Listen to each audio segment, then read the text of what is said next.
Welcome back. I am N.S. Lavanya, Assistant Professor, Department of English, KCS Kasinadar College of Arts and Science. In this video, you are going to learn 51 word answers taken from Introduction to Translation Studies covering the entire portion of Unit 1, which has definition and scope of translation, language and culture, various scholars, views about translation and types of translation. Let's see the answers one by one. Translation is defined as the process of translating word or text from one language to another. Theodore Savory defines translation as an art. Eric Jacobson defines translation as a craft. Andre proposed the name Translation Studies. Alexander Tytler wrote essay on the principles of translation. Popovic defines untranslatability as a situation in which the linguistic elements of the original cannot be replaced adequately in structural, linear, functional or semantic terms in consequences of a lack of denotation or connotations. Catford distinguished two types of untranslatability. They are linguistic and cultural untranslatability.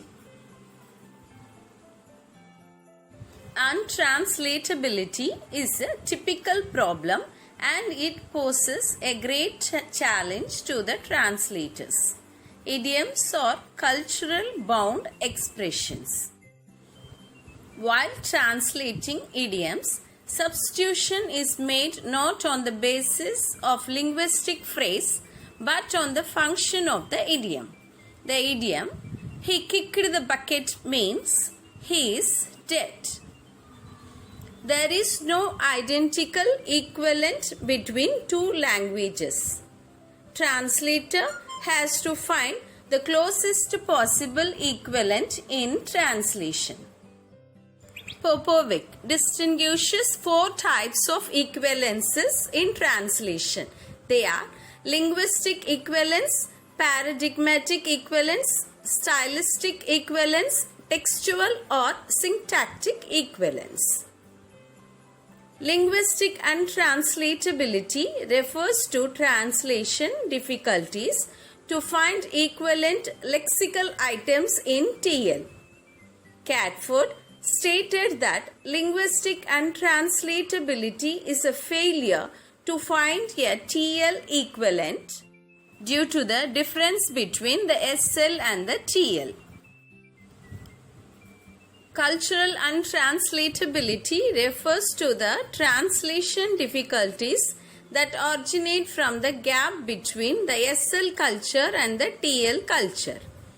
Cultural untranslatability occurs especially in rendering cultural aspects of the language such as names of people, clothes, abstract cultural concepts and terms. Linguistic equivalence is achieved if the TL carries the same intended meaning or message that the SL carries. Linguistics is defined as the scientific study of language.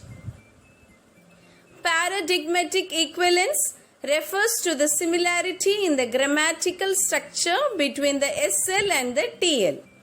While translating idioms and metaphors, the translator aims for stylistic equivalence. Edward Sapir claims that language is a guide to social reality. Human beings are at the mercy of the language.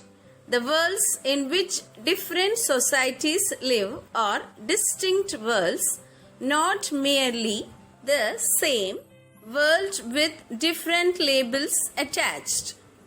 Saint Jerome is the father of translation. The most common misconception about translation is that anyone who knows two languages can translate. Translation is in fact a science, an art and a skill.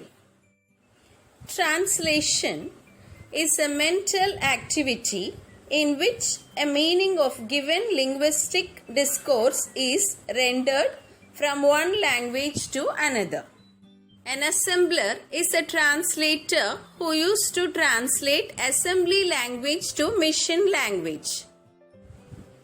Textual equivalence refers to equivalence between a SL and a TL text in terms of information and cohesion.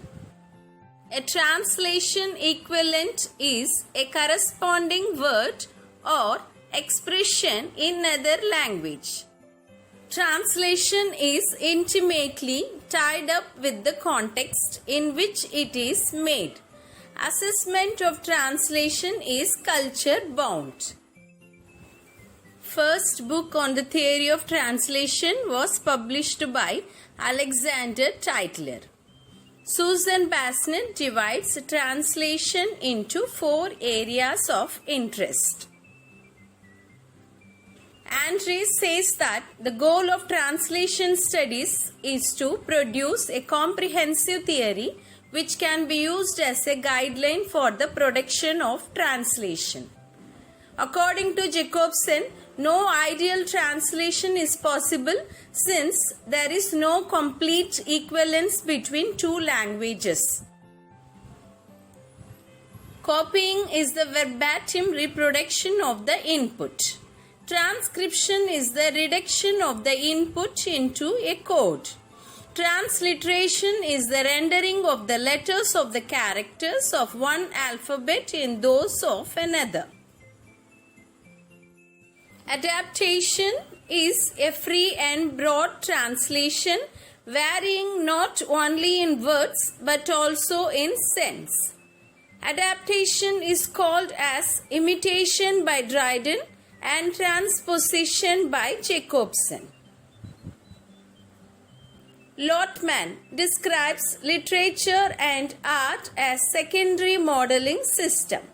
Lotman says no language can exist unless it is steeped in the context of culture, and no culture can exist which doesn't have at its center the structure of a language. Decoding is the process of turning communication into thoughts. Recoding is the act or result of coding again or differently. Eugene Nida considered the process of translation as a system of decoding and recoding.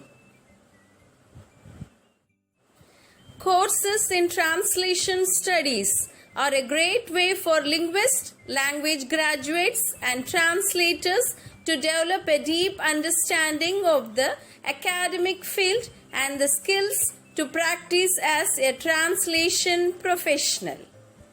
Thanks for watching this video. We meet again in the next video.